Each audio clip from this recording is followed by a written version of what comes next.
Bồn thế xong thế. Một eo ấy, một eo hay nè, một eo trên mặt nào nữa không?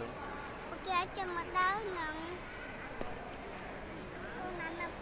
Nước một eo, nước một eo khá lắm nè. Một eo khá lắm nè. Nước nặng nặng sao rồi nào nè.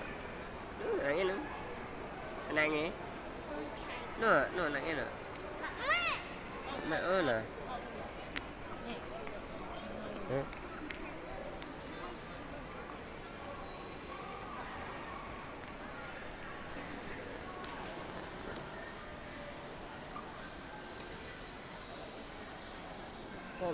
Hỏi má.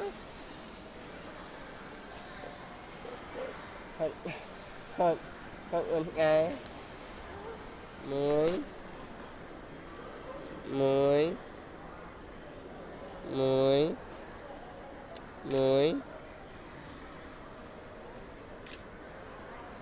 Mình lên.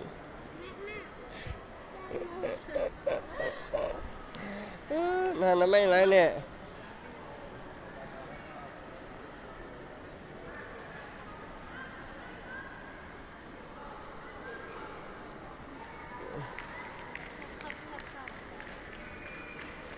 Nó hỏi mấy. Nó